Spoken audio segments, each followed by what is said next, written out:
Shoqëria shqiptare dhe kombi shqiptar,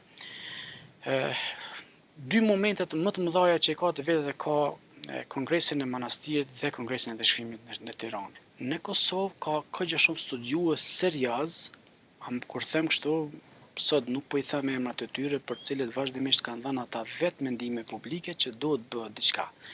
Para disa viteve ishte një takim ndër-akademik është quajtur dhe bën propozim që të bëjnë diçka në plotësim ndryshimin e standardit të Shqipës, por nuk patën sukses për arsye se zërat nuk ishin profesional të menduar mirë se ku kemi fatin e shoqërisë. Çdo studiues e gëzon të drejtën për të thënë që pse të mos a kemi kërkoj falje para publikut që duhet ta përdorin një term të gabuar. Pse mos ta kemi një gjuhë kosovarçe? I lutem. Unë nuk di ku figuron, ku argumentohet kjo, edhe çysh e gjojnë guximin studiuesit me thonë Kosova do të më pas gjuhën e kosovarëve. Jo, i lutem, kjo nuk është në rregull. Kjo nuk i shërben kombit, kjo nuk i shërben lirisë së vendit, kjo nuk i shërben zhvillimit të gjuhës, një gjuhë, një kom, një shtet. Prandaj çdo studiues e gëzon të drejtën për të thënë që duhet ta kemi ne në Kosovë një gjuhë, sepse është liria e të shprehjet, është liri. Unë nuk them që duhet të kufizohemi, por unë mendoj, sa kam të drejtë, kjo le ta vlerësojmë vetë qytetari. Unë mendoj që gjuhën shqipe duhet ta ruajmë, duhet ta kultivojmë, duhet ta zhvillojmë.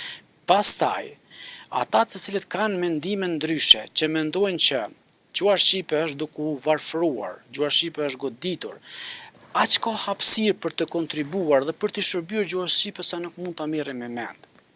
Nëse burojnë këto informata prej Akademisë së Shkencës së Kosovës, apo prej institucioneve shkencore, unë do t'i them publikisht, i lutem, hyni në projekte akademike sepse ka shumë fusha të patrajtuara, ka shumë vende të cilët po e presin dorën e shtetit të Kosovës dhe të institucioneve të Kosovës kudo që janë. Ne sot kemi shumë shqiptarë në Madrid, në Bullgari, të gjitha asimiluar. Ne kemi në Zarë, ne kemi në Turqi, ne kemi gjithandej. Ata janë asimiluar për arsye se në vendin ku jetojnë kanë qenë të detyruar ta zhvillojnë gjuhën, kulturën e atij vendit. Tani ka ardhur koha e Prishtinës, Tiranës, e Shkupit zyrtar të mendojnë që shqipja standarde duhet të zhvillohet. Gjithë përsëri po them, ata që kanë mendim kritik që gjuha shqipe në Kosovë nuk duhet të jetë kjo që është, unë konsideroj që me kalimin e kohës edhe ata vetë do ta kuptojnë që e kanë pozicionimin e gabuar. Kur e them këtë, po ju afroj 2-3 fakte. Përsëri po ju afroj 2-3 fakte. Shoqëria shqiptare dhe kombi shqiptar,